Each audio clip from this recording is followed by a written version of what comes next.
This video is sponsored by SBO. இந்த SBO digital marketing நிறுவனம் உங்களுக்கு ஒரு அரிய வாய்ப்பை தராங்க. உங்ககிட்ட மொபைல் இருந்தால் போதும், ஃபேஸ்புக், இன்ஸ்டாகிராம், வாட்ஸ்அப் போன்ற சோஷியல் மீடியாக்கள் மூலமாக வீட்டிலிருந்தபடியே பணம் சம்பாதிக்க இயலும்.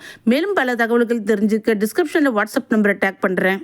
ஸ்கிப் பண்ணாதீங்க. பெரிய தப்பு. தினம் 300 ரூபாய் சம்பாதிக்க அரிய வாய்ப்பு. இன்ஸ்டாகிராம், ஃபேஸ்புக் பயன்படுத்த தெரிந்தால் போதும், content post and content publishing மூலமா தினம் 300 ரூபாய் சம்பாதிக்கலாம். இந்த வேலை செய்ய 5 நிமிடம் போதும். Work training support, group communication support, all language customer live chat support, முக்கியமா சொந்தமா ஒரு பிசினஸ் ஸ்டார்ட் பண்ற அளவுக்கு உங்களால கற்றுக்கொள்ளவும் முடியும், சம்பாதிக்கவும் முடியும். இந்த வேலை வாய்ப்பு வழங்குவது 5 வருடத்திற்கு மேல ரன் ஆகிட்டு இருக்க நம்ம தமிழ்நாட்டு company school of business organisation private limited. மேலும் விவரங்களுக்கு டிஸ்கிரிப்ஷன்ல கொடுத்திருக்க நம்பருக்கு வாட்ஸ்அப் பண்ணுங்க.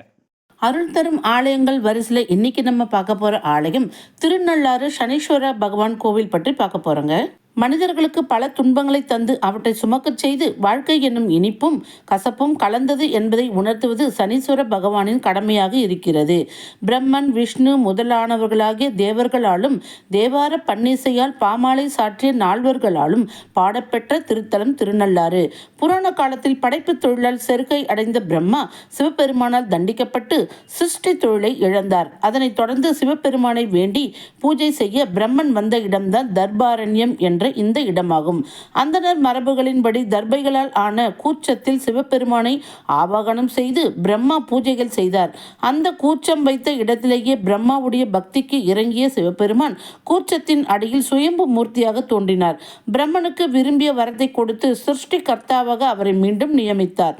பிரம்மனோடு கூட அவர் நாவில் குடியிருக்கும் நாமகளாகிய சரஸ்வதியும் சிவ பூஜைகள் செய்து நலம் பல பெற்றாள். பிரம்மனின் வாகனமாகிய அன்னப்பறவையும் சிவ பூஜைகள் செய்து சிறப்புகளை அடைந்தது. இவர்களின் பெயரால் பிரம்ம தீர்த்தம், சரஸ்வதி தீர்த்தம், ஹம்ச தீர்த்தம் என்று 3 தீர்த்தங்கள் இன்றும் விளங்குகின்றன. நலச்சக்கரவர்த்தி இங்கு சிவபெருமானை தரிசனம் செய்த உடனேயே சனி பகவானால் உண்டான துன்பங்களை நீங்கி மன அமைதி அடைந்து பேரானந்தம் அடைந்தான்.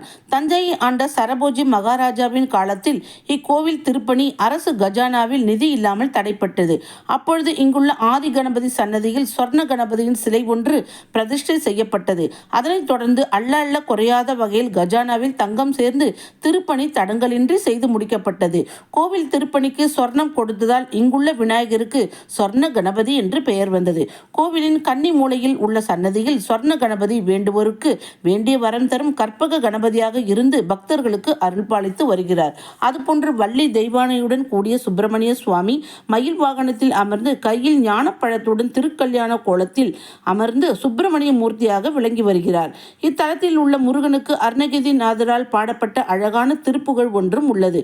மேலும் இந்த இறைவன் சன்னதிக்கு சமய குறவர்களாகிய நால்வரும் வந்து வழிபட்டுள்ளனர். அது மட்டுமன்றி இத்தலமானது சப்தவிட தலங்கள் 7 ஒன்றாகவும் விளங்குகிறது. இறைவன் சன்னதிக்கு தென்பகுதியில் நீலாத்போ பாலம்மாள் நகவிடங்க செண்பக தியாகராஜர் சன்னதி அருள்நிலையோடு விளங்குகிறது. இங்குள்ள செண்பகத்தி தியாகராஜரை வழிபட்டு இச்சன்னதியில் உள்ள மரகத லிங்கத்திற்கு அபிஷேகம் செய்து பால், பழம் மற்றும் சந்தனம் இவற்றை பிரசாதமாக உண்டு வந்தால் எல்லா பிணிகளும் நீங்கி உடல் மனப்பும் வலிமையும் பெற்று புத்திரப்பேறு உருவாகும். இங்குள்ள அம்பாள் சன்னதிக்கு பல்வேறு சிறப்புகள் உள்ளன. லலிதா சகசரநாமத்தில் பிராணேஸ்வரி, பிராணதாத்ரி, பஞ்சாஸ்த ரூபிணி என்று கூறியபடி அருள் பொழியும் அம்பாளுக்கு பிராணேஸ்வரி, பிராணநாயகி, பிராணாம்பிகை என்ற பெயர்கள் உண்டு. இத்தலம் சக்தி பீடங்கள் 50 அம்பாளின் உயிர்நிலையான பிராணேஸ்வரி பீடமாகும். பிராணேஸ்வரி என்றும் தமிழில் போகமார்த்த பூன்முளையால் என்றும் சிறப்பு பெயர்கள் உண்டு. அம்பாளை தரிசிப்பவர்களுக்கு லட்சுமி கடாட்சம் ஏற்படும். கல்வி ஞானங்களில் சிறந்து விளங்குவார்கள். கோவிலின் 2வது கோபுர வாயிலின் வலது புறமாக சனி பகவான் சன்னதிக்கு கிழக்கு நோக்கி அமைந்துள்ளது. பொதுவாக சனி பகவான் சன்னதிக்கு மேற்கு நோக்கியே இருக்கும். ஆனால் இங்குள்ள கோவிலில் மட்டுமே சனி பகவானுக்கு கிழக்கு நோக்கி சன்னதி உள்ளது. உக்ரமூர்த்தியாகிய சனி பகவான் இங்கு அனுகிரக மூர்த்தியாக உள்ளார். நலச்சக்கரவர்த்தியை துன்புறுத்தி கொண்டிருந்த சனி பகவான் நலச்சக்கரவர்த்தி இந்த கோவிலுக்கு வந்து தர்பாரேஸ்வரரை வணங்கி தரிசித்தவுடன் அவரை விட்டு விலகி விடுகிறார்.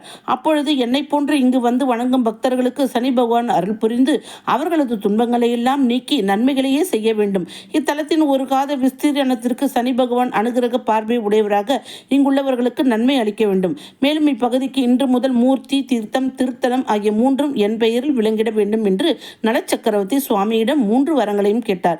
அதனை இறைவனும் சனி பகவானும் ஏற்றுக்கொண்டு அருள் புரிந்தனர். சுவாமியின் அருளாணையின்படி ஈஸ்வர பட்டத்துடன் சனி பகவான் சனீஸ்வர பகவானாக பக்தர்களுக்கு அருள் புரிந்து வருகிறார்.